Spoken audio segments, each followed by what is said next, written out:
Constantine, a Hellblazer podcast.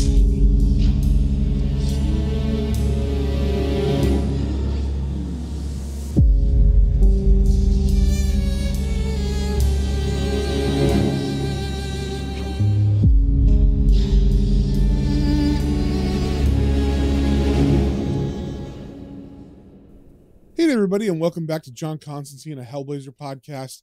And today I'm very excited to announce we are a third of the way through this first volume of Hellblazer. It has 300 issues total, so we are a third of the way there officially because this is issue 100. But before we get into that, just a little catch up on what happened in the last issue. In the last issue, we saw John take all of his friends to the magical town of Abaton, and mostly everybody had a good time. We saw, most of John's friends that we've known from the last couple issues, like Rich and his family and Straff. All of them were going around kind of meeting all these interesting magical people like Robin Hood and stuff. And there were two friends that John brought along that were new to us, and their names were Terry and Sadie, and they knew John from back when he was in his punk band, Mucus Membrane. And unfortunately, they broke the rules. They released a doll-like creature that was tied up that happened to belong to Jack of the Green, who is the plant elemental of England, I guess. And I guess he made her so that he could see the future or something. Like she could tell John and his friends were coming hours before they came that day. So he was kind of prepared for John and his friends as far as them arriving. But these friends, Terry and Sadie, they found this doll, they freed her, and the doll actually gave them a gift, which was remembering Abaton after they leave, because that was like the deal. Jack of the Green said, your friends can come, I guess, but they're not going to remember any of this. But because Sadie and Terry let the doll down, the doll owed them a favor, and when they were done with all of it, they would still remember Abaton. Now that sounds like fun, except Sadie and Terry both have issues in the real world, like Terry is a heroin addict, and Sadie has a horribly scarred face, and when they went to Abaton, both of those things vanished. Terry felt clean for the first time in his life, without withdrawals and all that stuff, and the scars on Sadie's face disappeared, and she looked like her old self again from when she was younger. So once John and his friends leave Abaton, like I said, all of them forget Abaton except Sadie and Terry, and John, of course. And unfortunately, after Terry and Sadie are dropped off at their house, and they have a couple days to remember how great Abaton was, I think Terry just gets high all the time, trying to get back to Abaton, and Sadie decided to go outside in the winter and kill herself by drowning herself in a lake because she couldn't stand that her face looked scarred again after she got back from Abaton. So it was definitely kind of a messed up, sad issue at the end after she did that. But that is where we left off. So first things first, with issue 100, we got the cover. It's actually a very interesting cover. It looks like it's split down the middle, and the hell is actually on the right side of the page instead of the left. So it's almost like they cut the art in half and then removed the right side, shifted the left side over, and then put the right side in the left side's old position. We also see John is in some kind of trouble here. He is in a hospital bed, it looks like, with a bunch of tubes and wires hooked up to him. And then that kind of fades into what looks like a house with a bunch of windows. And inside of that house, through all the windows, we see the giant head of John. And it looks like he's kind of freaked out and screaming as he stares through these windows. And we see that this issue is written by Paul Jenkins with art by Sean Phillips. And we start off in what looks like John's flat, and we're hearing what sounds like an ambulance driving down the street outside. And in between flashes of people staring at the ambulance drive down the road, we're getting these flashes of inside of John's apartment where it seems like John isn't feeling too good, and he actually falls over down to the ground and passes out. And over these panels, the narration says, "There's no such thing as magic. Not real magic, anyway. Magic's just when you trick the universe into believing some incredibly outrageous lie. Believe me, I know what I'm talking about. I've told a few corkers in my time. Like any habitual liar, though, I spend far too much time these days trying to cover my grubby little tracks. All that bluster and bravado and bullshit, you get a right nasty headache just thinking about it." And this is the panel where we start to see John kind of rub his head like he's feeling sick, and the narration continues. "Deceit piled upon deceit. Magic upon magic. Oh, what a tangled web we weave, eh?" And this is the panel where it looks like something happens where John can't take whatever pain he's feeling in his head, and he begins to fall to the ground, but it looks like he's kind of fighting it. He's definitely screaming out, and he's grabbing at anything around him to try to give him some support. And the narration continues.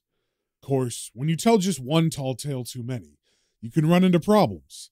It's like stumbling in from the pub one night to find the universe standing there with its arms crossed, tapping its foot, waiting for you to explain. Suddenly, you're screaming, contradicting some infinite bit of bollocks you came out with years ago, something you've completely forgot about. Desperately, you try to remember who did what to whom and when.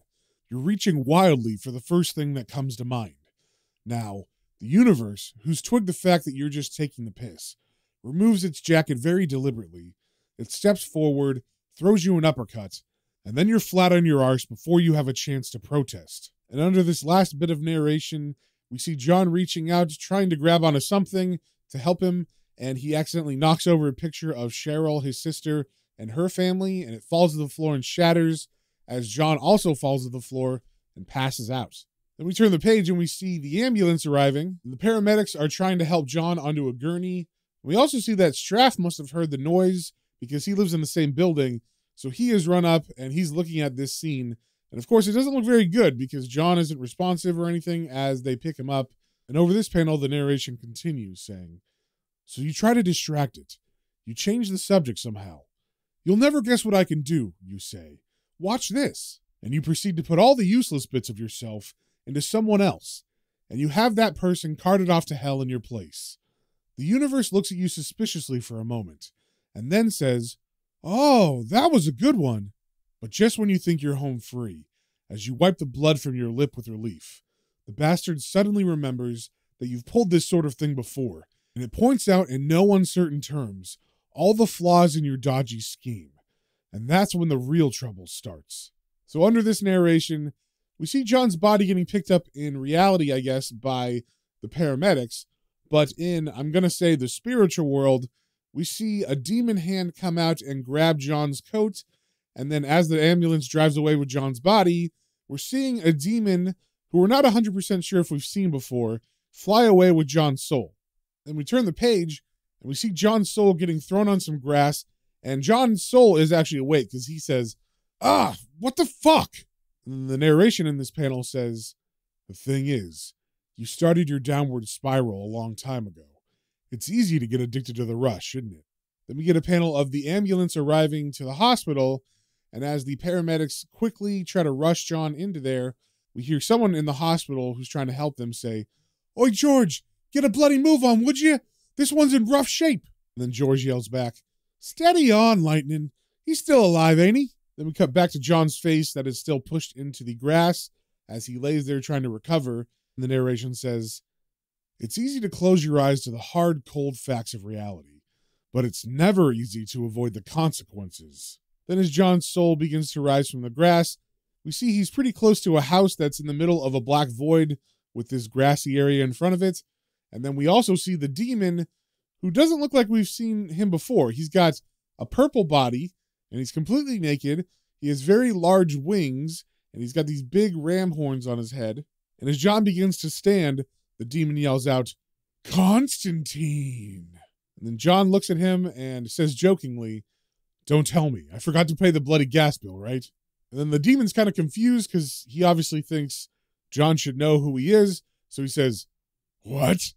Oh, hang on a second." And then he transforms into the familiar shape of the first of the fallen. So I guess that was just his demon form. The funny thing is he's wearing the exact same thing John is. He's got the slacks and white shirt with a black tie and a trench coat. And of course he's smoking a cigarette. And he looks at John and says, "There, that better?" And we see on this page that the name of this issue is called Sins of the Father. And as John sees who the first of the fallen is, he says, "Fuck me, it's Naughty Nigel. Mind telling me what's going on, or is this just some kind of surreal game of Spot the Bastard?" And as the first of the fallen takes a big drag of a cigarette and lets all the smoke out, he says, "How should I know, Constantine? It's your hallucination. Hell's bells. How do you smoke these bloody things anyway?" And then he throws the cigarette to the ground and stomps it out, and he continues saying, "Look, it's perfectly simple, really. This is one of those serves you right for messing about with forces you can't possibly begin to understand sort of things. I won't bore you with the details." And then he turns and walks towards the house, and as John gets a cigarette out of his own pack, He follows the First of the Fallen as the First says, "Come on, I've been doing a spot of remodeling since I got back. What say I show you around? See what you think and all that." And then John lights his cigarette and says, "First things first, sunshine. First you tell me what the fuck's going on. And take that bloody coat off, will you? You look like a right poof." So I guess the First of the Fallen decides to do that. So as he takes off the trench coat, he throws that to the ground, and we see all the clothes that he was wearing that were matching John's are now gone, and he's just wearing his simple loincloth with his bodybuilder physique and a raggedy cape that goes around his shoulders. And he says to John, "Ever read Dante, Constantine? Revolting little Dago hack. Good stories, poor execution. I had quite a chortle skimming through one of his awful books the other day, and I had a thought I might have a crack at following his blueprint, as it were. Like it?" So I guess he's talking about what hell looks like now, at least in this dimension of it. Apparently he's trying to model it after what Dante wrote about in Dante's Inferno. But John doesn't seem to really care. He just kind of looks around and then looks back at the First of the Fallen and says, "What? You brought me here to admire the fucking wallpaper?" And the First replies, "Not quite. It seems we're revising our old stomping grounds, you and I. I'm sure you remember that little cancer episode." And John sarcastically says, "Yeah, what a laugh, eh?" And the First continues, "Yes, well, apparently, now that you've cleaned Nergal's blood out of your system, your body's having a rather difficult time keeping up. As we speak, you're lying in a coma with 50-odd tubes up your arse. And there's a class of rather intrigued medical students looking at your willy, I might add. But at the same time, you're here, in hell." And John asks, "Why?" And then the First gives a really big smile where you can see his sharp, pointy teeth, and he says, "You might want to ask yourself that question, although you'll be seeing the answer soon enough." Then we turn the page and we cut to the hospital, where we see Chaz running in, and he's yelling to the nearest person he sees, "Oi, excuse me, you know where I can find John Constantine, mate?" And the person he's yelling this to is a black doctor who's busy looking at some medical charts, but when Chaz runs up to him, he does take the time to pause and he says, "Are you a relative, mister?" And Chaz replies, "No, I'm a friend." And then the doctor puts his hand on Chaz's shoulder and kind of leads him down the hall, and Chaz looks at him and says, "Look, me name's Chaz Chandler. I'm his best friend, okay?" And the doctor, trying to calm him down, says, "Okay, Mr. Chandler, are you in touch with the patient's family?" And this kind of stops Chaz dead in his tracks, and with a very shocked look on his face, he says, "His family? Christ almighty, what for?" And then he gets more animated and takes a step back, and he continues saying, "Here, he's not gonna, he's all right, ain't he?"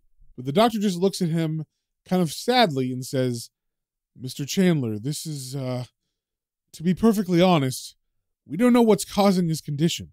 Then we cut back to hell, and we see the First of the Fallen is walking up the stairs to the porch of the house, and John is following.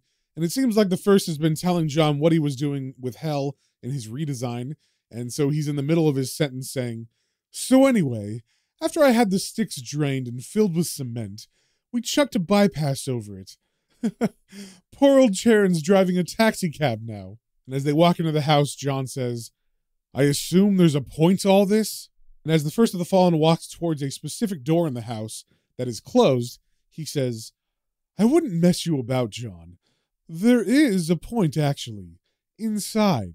And then he grabs the handle of the door, and he turns around to look at John's face as he's about to open it, and he says, "There's someone here you should see." Then he pulls out a key from his pocket, and as the First of the Fallen unlocks the door with his key, John is staring at him, and his narration says, "Typical arrogance. He's gonna show his hand before the game's even started. Me, I'm smart enough to keep quiet and tread very carefully." Then the First of the Fallen gets the door open, and he waves John inside as he pushes the door. And we can see the silhouette of someone hanging from what look like clothes hangers. And as John walks in, his narration continues, "As I follow him inside, I'm studying the layout, preparing for the worst. Maybe it's Ellie in there, or Crowley. I check the hidden cards up my sleeve, preparing for anything. Anything but this." Then as the person comes into view of John and he sees who it is, we don't see who it is, but we get John's reaction of his face as he yells out, "Oh my God!" Then we turn the page and we see who it is, and it is John's dad. And these clothes hangers are actually like going through his body. So one of them is going through his eyeball into his head and out the back. So it's like the bottom part of the hanger, like the flat part of the triangle. And that is what is going through him. And not just through his head, also through his shoulders. And they're kind of hanging him up on this clothing rack bar. And as John's dad sees him, he says, John, son. And John, of course, begins to freak out. And he says, you. And the first of the fallen smiles behind him and says, what? Aren't you going to say hello to your old dad, Constantine? And then in anguish, John just turns around and bolts out the room. And he's saying, nah, you fucking bastard. And the first of the fallen just kind of smiles to himself.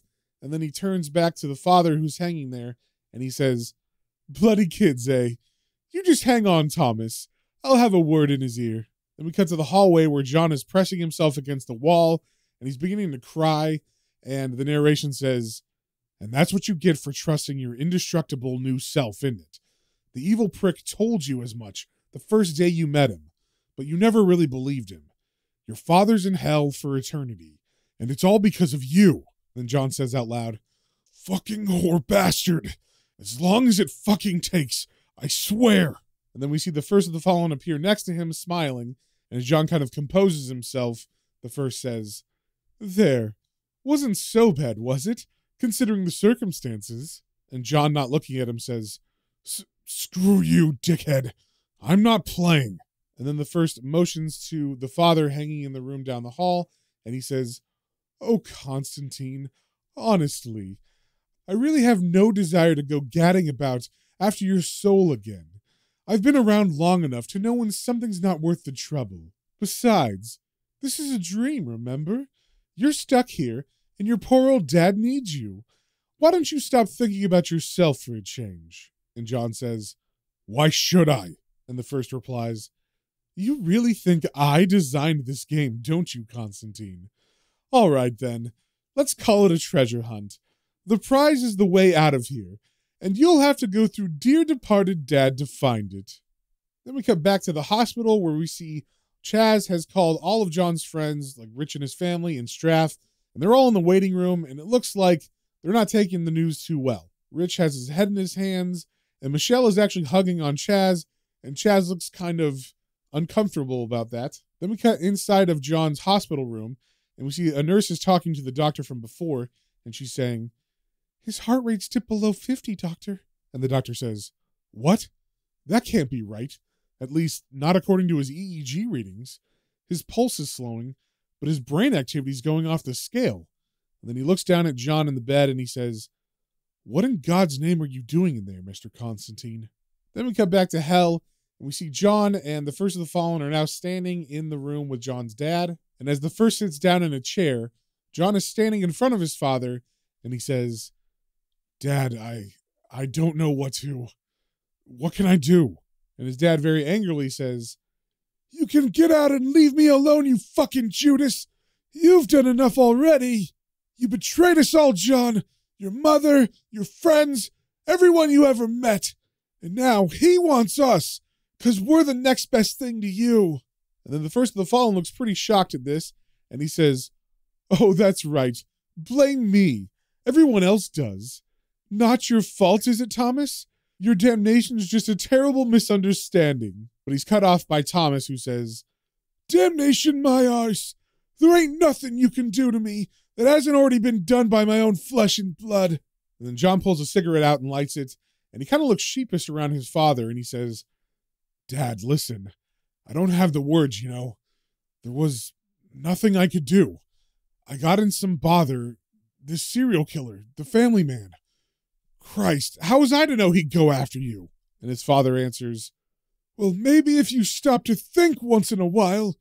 You and rubbish always seem to find each other, our John. I was just unlucky enough to be standing in the way. And just in case you don't know what they're talking about, during Jamie Delano's run around issues, I think it's 28 through 30, the serial killer named the Family Man was going after John, and he ended up finding out where John's dad was, and so he killed John's dad, just for fun, kind of like as a warning to John. So Thomas begins to recount those last couple minutes inside the house while he was talking to the family man, who Thomas had invited into his house thinking he was just like a nice guy who was trying to look out for his daughter, who he said had gotten pregnant from John. And over these panels of the flashback, Thomas is thinking back and remembering and telling John what his last moments were like. So as Thomas remembers talking to the family man, he says, "This family man, I thought I recognized him somehow, maybe from the yards or something. He was all smiling and innocent-like, with daggers just beneath the surface of his eyes. I just thought, here's a man with a sense of what's right and decent. After we chatted about this and that, I turned to watch him go, and that's when I realized why he looked so familiar. 'Cause right at that moment, he reminded me of you." And in this panel, we see this is the moment that he gets stabbed in the chest by the family man. Then we cut to a very thin and emaciated Thomas, and he's kind of sitting in the rain on top of a gravestone, and he continues speaking to John saying, "After that, I was lost, stuck halfway between there and here. When I somehow turned up at my own funeral, I realized what you'd done. I was going to be damned." And what he's talking about here is the issue immediately following the whole family man arc, which is the funeral of the father. And we found out in that issue that when John was younger, he actually put a curse on his dad that magically tied his dad's body and soul to that of a dead cat. And as the cat rotted, the dad began to get sicker and sicker, and his body began to kind of eat away. And teenage John Constantine couldn't handle this. That's actually not what he wanted for his dad.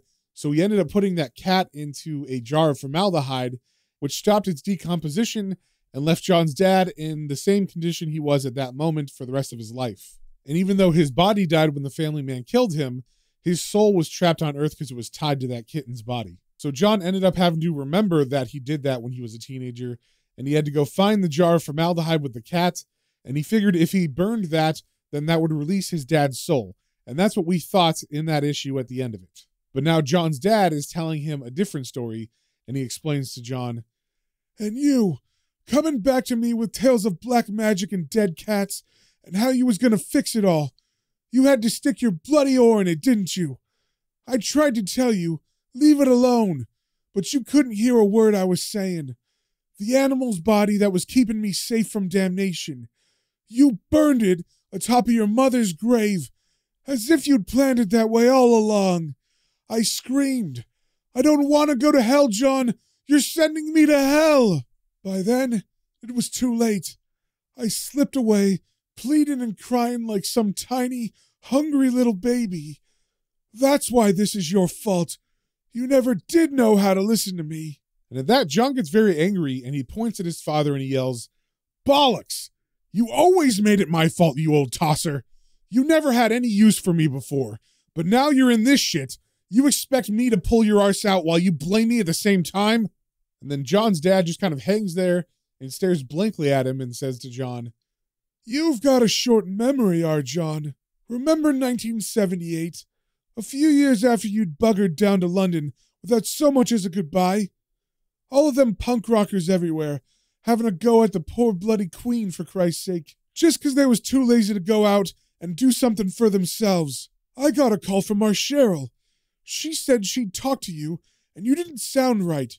She was worried you was taking drugs with all them useless mates of yours, wanting me to do something. So what did I do? What would any father do?" And in the panels underneath his narration, we're seeing his flashback memories of him taking the call from Cheryl, and then him leaving the house and taking a train to London. And he continues explaining to John, "I remember sitting on that train down to London, watching this gang of stupid drunk kids doing their best to upset everyone around them. And I'm thinking, what happened to them? How come their parents don't take them to the side and explain about life? All through the smoke and shouting, people shoving each other like hooligans. I was too worried about you to care. But I knew at least that you were too bright to let yourself carry on like that." Then we see his dad in his memories arriving at Chaz's house, which is where John ended up living, and that's how we met Chaz in the first place. We see him talking to Chaz on the front stoop, then we see Chaz point to his door, and Thomas continues explaining, "I caught up with a mate of yours, nice polite feller, lived just down the road from you. He sends me on my way, points out where you're staying like, And I'm thinking how if you're his mate, then things can't be all that bad. But that's when I find out what kind of life you've chosen over the one I gave you. I tell you, Arjan, I never been so nervous as I was right then. I could think of a million things to say but not exactly how to say them. Still, I thought, seeing as how I'd come this far. Then we see the memory of Thomas walking up to the door of his son's flat, and as John answers the door, his dad says, "Hello, our kid." And a young John Constantine looks at his dad with disgust, and he says, "What the fuck do you want?" And as his dad sheepishly smiles at him, he says, I come down on the train to see you, John. It's raining. Can I come in?" And then John says, "No, fuck off." And then he slams the door in his dad's face. Then we cut to hell in the present, where we get a very interesting panel of John's dad in the foreground, and he looks kind of gigantic, and we see John standing in the background, and because of perspective, it looks like John is very small, and he kind of looks ashamed that he had done that to his father in the past. And as Thomas looks down on him, he says, "Just like that, you left me out there in the rain, like some kind of codfish slapping on a wet deck. I went down there because I cared, John. Trouble was you didn't." And then almost like a defense mechanism, John lights a cigarette and says, "Dad, it's just because I was pissed off. That's why I left in the first place. You do some stupid things when you're young, you know? But I did care, Dad. I honestly did." And Thomas replies, "Course you did. And you had a lovely way of showing it." And then John gets very mad and he says, "You sanctimonious old bastard. You're always so fucking right, aren't you? My faults are so easy to pick out, eh?" And then he gets in his dad's face and he points at him and says, "You ever stop to consider that's the way you taught me to be? I mean, what a lovely sodden start you gave us." Then we get a panel of a flashback from John, and he's kind of recounting other memories that maybe don't put his dad in a great light. So we see a young John laying in his bed as he stares up at the ceiling, and his school books are on his bed next to him like he's supposed to be doing homework. And then suddenly his dad bursts into the room and scares him, and John sits up, and his dad begins yelling, saying, "John, what the fuck are you doing in that bed? You got school tomorrow. Don't let me catch you without that essay done. Not unless you want to see the back of my hand." Then we get a panel of John sitting on his bed crying after his father has left the room, and John narrates over this memory, "The back of my hand. It was like some fucking boogeyman that lifted its ugly head every time you got plastered. If I came home happy, you'd be drunk. If I came in scared, you'd be sober. I could never tell which was worse. I was 14 years old, confused, struggling with emotions threatening to overwhelm me. I was totally bewildered, lost on a sea of hormones. And if I didn't know what I was thinking at any given moment, how was I supposed to guess what was in your drunken, bloody brain?" Then we get a panel from John's memory where he's looking down into the living room from the second floor, and it looks like he's trying to figure out how to ask his dad something because he's holding on to his school books, and we see his dad is drinking. And John's narration says, "I tried. I really honestly tried. Took a lot just to come down the stairs. I wanted to show you I was listening. I wanted you to help me with my homework, for Christ's sakes. But all you wanted to do was blame me for your miserable existence." Then we get a panel from John's POV, and his dad is yelling at him from his chair as he drinks, and he says, "What the fuck do you want?" And then he slaps John across the face as he stands up and he says, "I'm talking to you, you little bastard." And then surprisingly, 14-year-old John actually balls up his fist and he punches his dad in the face. And John's narration continues, "And I lost it. For the first time in my life. 14 years of watching you drink yourself into the toilet. 14 years of being treated as if I was something nasty you scraped off your shoe. You know what was worse? Even though I hardly grazed you, I knew it was what you wanted. I was scared and embarrassed, and you were fucking proud of me." Then we see John in the doorway of his room as he yells down the stairs to his dad who's running up them, "I fucking hate you! I'll fucking kill you!" And his dad yells back from the stairs, "That's right. Why don't you get us all, one at a time? You already killed your bloody mother." And we come back to the room where Thomas is hanging from the hangers, and he kind of ashamedly says, "John, I should never have said that. I'd get booze up and it'd come out before I even knew I was thinking it." But then this moment is interrupted as the first of the fallen falls asleep for a second, and then he wakes up and he looks over at John and he says, "Aren't you finished yet? I swear, I've never heard such a load of toot in my life. Honestly, can't you bloody mortals see hatred for what it is, without getting all teary-eyed and bludgeoning it to death? Without looking at him, John replies, Yeah, well, passes the time, doesn't it? Better than listening to your paranoia, you poor sod. And then the first stands up from his chair, and he says, It does pass the time. I'll grant you that. Unfortunately, you have very little time to spare, Constantine. And then he motions to a door down a long black hallway, and he says, As you can see, your escape hatch is legging it rather rapidly. Then we turn the page, and we cut back to John's hospital room, and we see Straff and Rich are standing over him, and Rich is saying, Fuck if I know what's wrong, Spleef. They said he's getting worse by the minute. Doing my fucking head in, man. And as Straff leans in to look at John, he says, Let's have a gander then.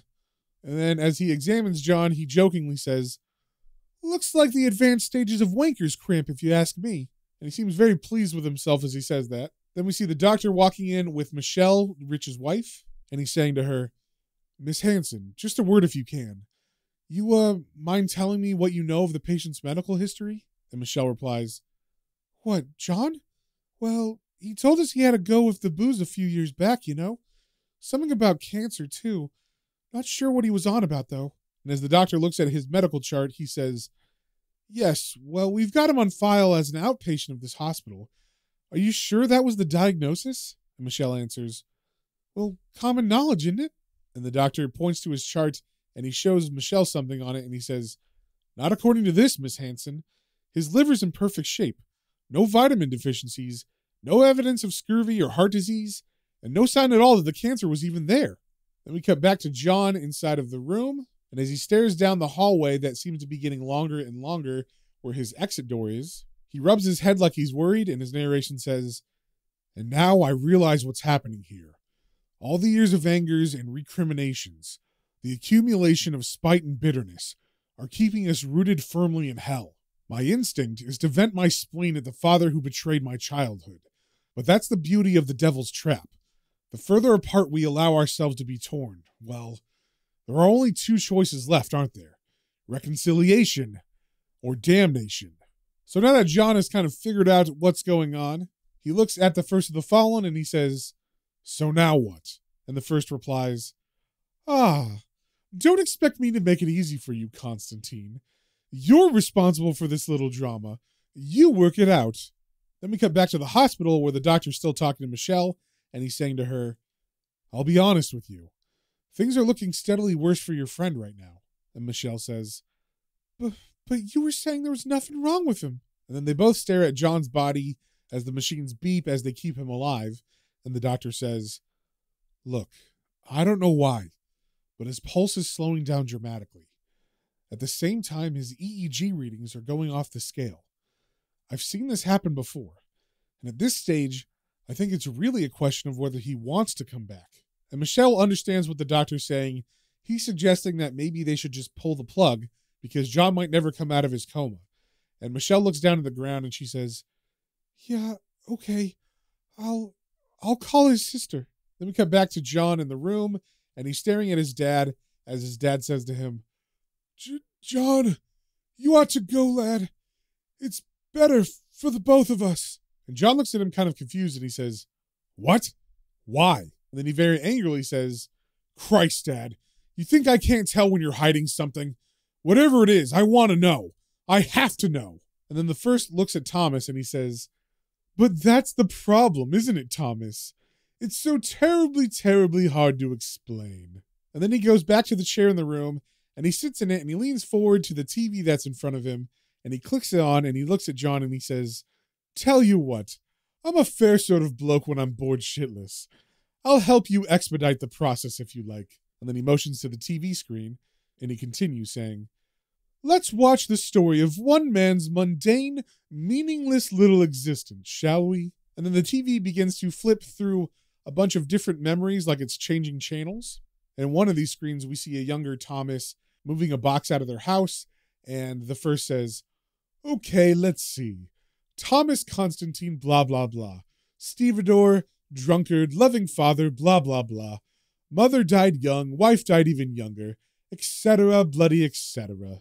Then the channel flipping stops on another image of Thomas, John's sister Cheryl, and a young John in the rain in the stands of a football stadium. And the first says, "Oh, you remember this one, Constantine. That's the first time your dad took you to the Cop for a Liverpool home game. It pissed with rain all match long, and the other team won 3-0. Good old Pops." So as all three of them sit in the rain, John and his sister look very angry as the dad kind of looks at the field with disappointment. Then the channels flip some more, and they stop on a young John holding a hammer as he stares up at someone, and we see below little John is a toy car that has been smashed to pieces. Then the channel flips again, and we see a young Cheryl, and she's changing in her room. So she's about to pull up her shirt and I guess reveal her bra, and we see the door is kind of cracked open. And the First of the Fallen's narration says, "You remember when those pert little tits first encroached on your every waking thought, don't you, Thomas? Just like her mother's, only bigger and younger. You'd make a point of walking by when you knew your daughter was changing. God, you wanked yourself half blind thinking about her." Then we get a panel of Thomas stealing a bra off of a clothesline, and the first narration continues. "But it got too much, didn't it? You started to wonder, what if? What if you went into a room one night and touched her? She'd be sleeping, so she wouldn't notice.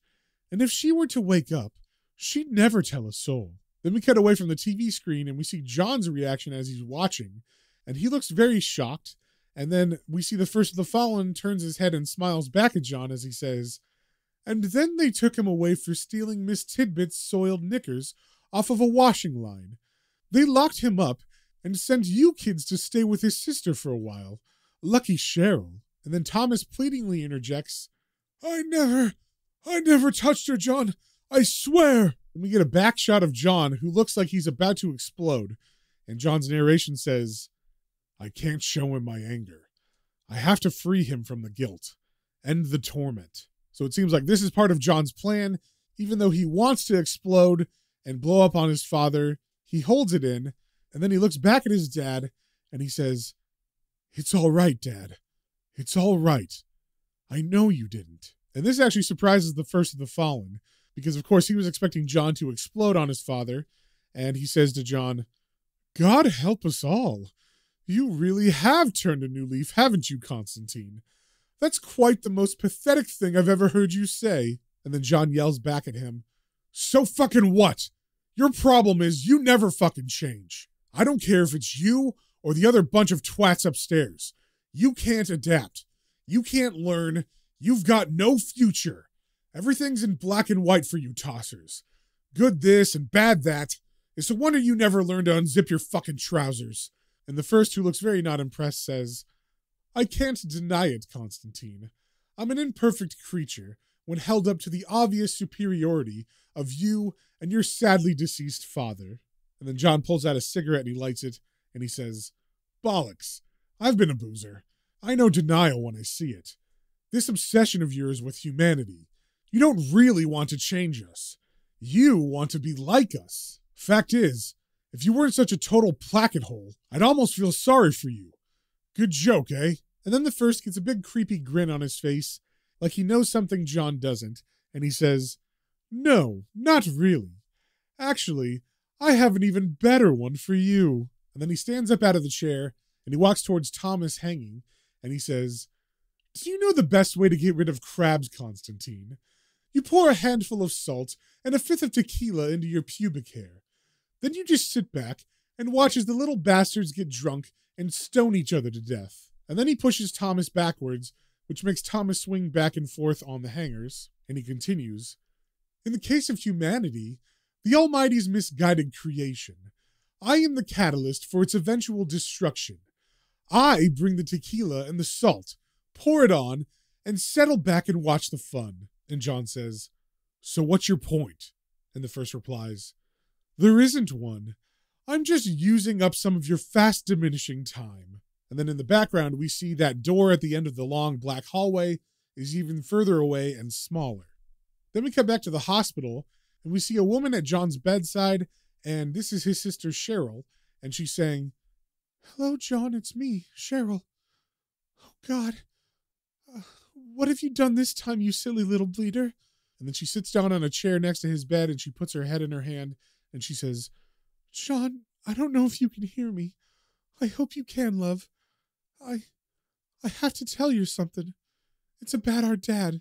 Then we cut back to John in the room and he's saying to Thomas, I'm not leaving you, Dad. You didn't. You couldn't give up on us, me and Cheryl. But you came back. And I know you fucking hated me for what I did to me, ma'am. And then Thomas interjects, John, please, son. You didn't kill your mother. I did. And then John can't keep up his acting facade, and he kind of freaks out and he says, you what? And then the first leads John back to the TV, and he says, oh, he did, you know. Look. And then we see an image flash onto the TV screen, and we see John's mom, and she looks very young, and the first continues, there's Mummy, basking in the glow of a healthy pregnancy. Where are we now, Thomas?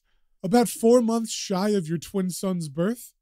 It's a shame you never had the chance to know her, Constantine. She would have been a good mother. If she lived. And as John watches the TV screen, he begins to cry and he says, Jesus. Oh, Jesus, ma'am. And then he kneels down and puts his face directly in front of the TV. And the first of the fallen says, do stop blubbering and pay attention, Constantine. You'll miss the real meat of the show.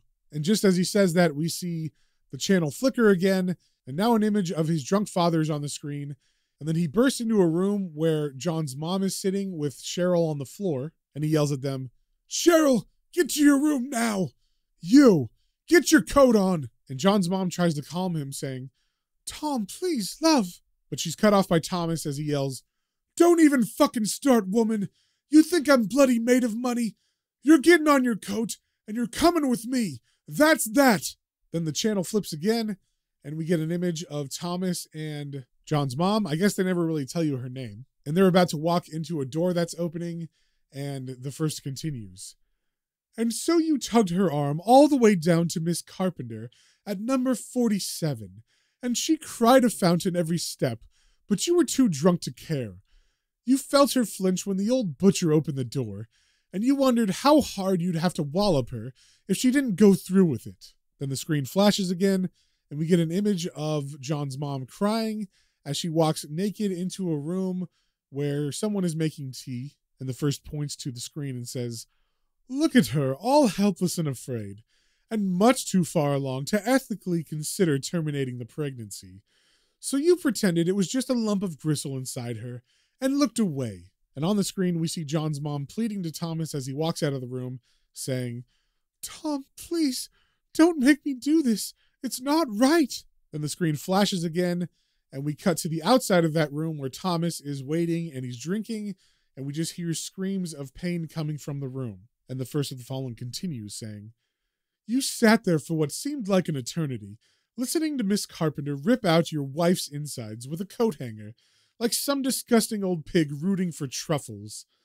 Enough of the old bag's gin, though, and you'd managed to convince yourself it was the right thing to do. For your family, of course. And then the first of the fallen turns away from the TV screen, and he looks at Thomas and he says, all in all, a good return for the investment, eh, Thomas?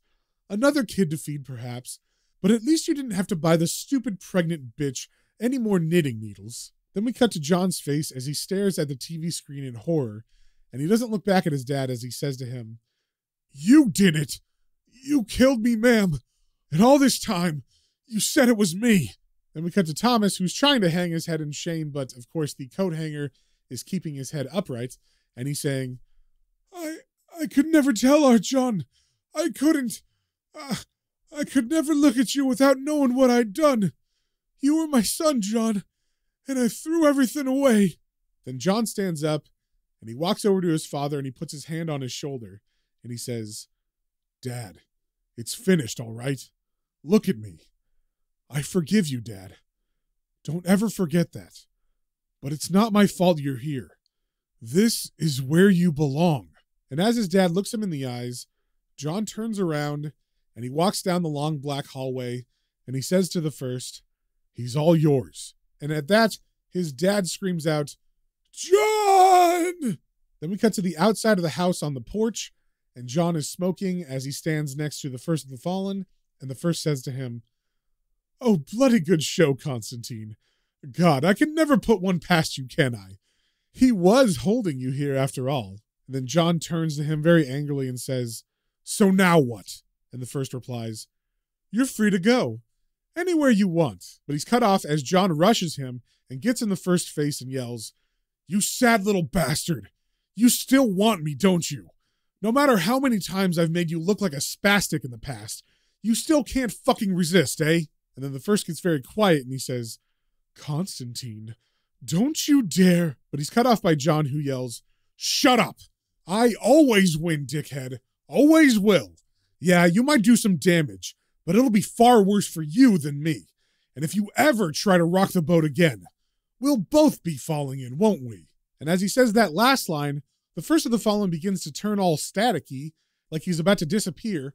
And then we turn the page and we see the static forming into the lines of the heart monitor. And we see it starts to move and it gets very violent. And then all of a sudden it goes from beeping erratically to just a steady beep.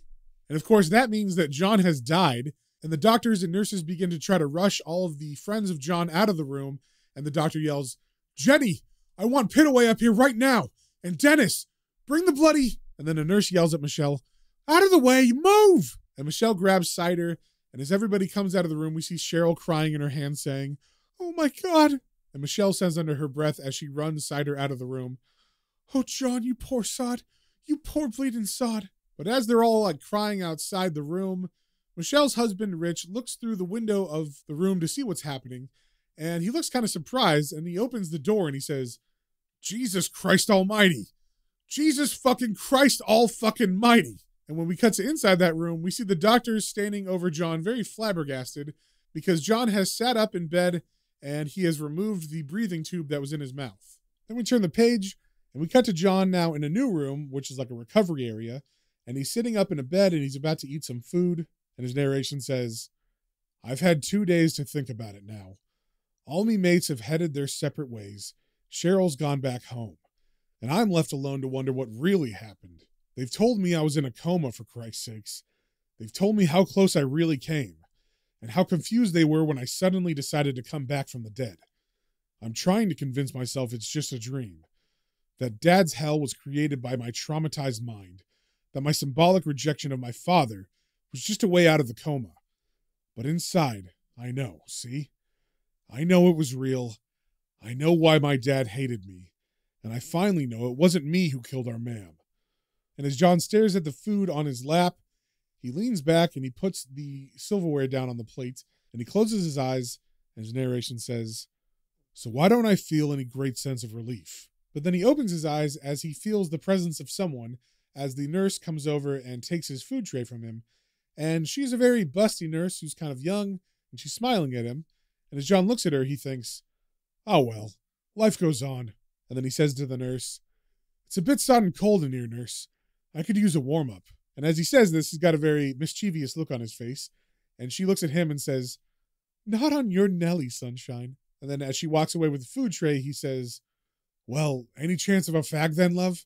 I'm bloody dying." And she looks over her shoulder with a bit of a coy smile and she says, "In your dreams, Mr. Constantine." And that, my friends, is the end of the issue. And wow, that was a great anniversary issue. I really like how it tied in a bunch of stuff from the Delano run that kind of got left hanging. Like we knew John was a twin, and we knew his mother died at childbirth, and we knew John's dad got arrested for stealing women's underwear. But now we know the truth about John's dad and why all those things happened. So we'll have to see how all of that information affects John in the next issue. So if you guys have any comments, questions, or suggestions, you can email me at planestrains and comicbooks, all one word, @gmail.com. And we will see you on the next one.